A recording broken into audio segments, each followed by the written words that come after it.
ദേവീ സംഹാര താണ്ഡവം.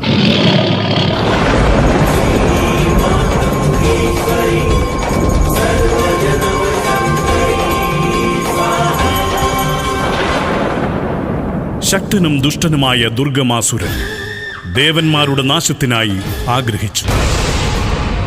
ദേവന്മാരുടെ ശക്തി വേദങ്ങളിലാണെന്ന് മനസ്സിലാക്കിയ ദുർഗമാസുരൻ അനേകായിരം വർഷങ്ങൾ ഘോര തപം ചെയ്ത് ബ്രഹ്മാവിൽ നിന്ന് വേദങ്ങൾ കരസ്ഥമാക്കി.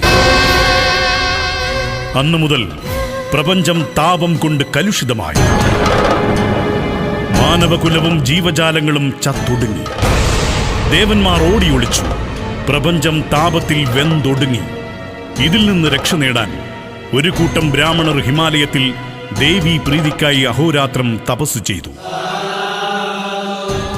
അങ്ങനെ ആദി പരാശക്തി അനേകായിരം നേത്രങ്ങളുള്ള സദാക്ഷി രൂപത്തിൽ പ്രത്യക്ഷപ്പെടുകയും ആ നേത്രങ്ങളിലൂടെ ജലമൊഴുക്കി ഭൂമിയിൽ വറ്റിവരണ്ട ജലാശയങ്ങൾ ജലസമൃദ്ധമാക്കി. ഇതറിഞ്ഞ ദേവഗണങ്ങൾ ആഹ്ലാദാരവത്തോടെ ദേവിക്ക് സ്തുതി പാടുന്നു. ഭൂമി ജലസമൃദ്ധമായതിന് ദേവി സദാക്ഷിയാണ് കാരണം എന്നറിഞ്ഞ ദുർഗമാസുരൻ കോപിഷ്ഠനായി ദേവിക്ക് നേരെ പാഞ്ഞെത്തുന്നു.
എക്കാലവും പുതുമകൾ കൊണ്ട് നിറച്ചാർത്തണിയിച്ച് കാണികളിൽ ഒരേ സമയം അത്ഭുതവും വിസ്മയവും ഉണർത്തുന്ന അവിസ്മരണീയ രംഗങ്ങൾ സമ്മാനിച്ചിട്ടുള്ള അനുഗ്രഹീത കലാകാരൻ ആർട്ടിസ്റ്റ് ബൈജു പാങ്ങോട് നിങ്ങൾക്കായി അവതരിപ്പിക്കുന്നു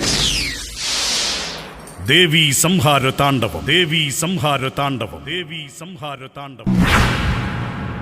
ആയേ ശിവബാലേ ജഗദംബേ കനിയേണേ തായേ വരനേക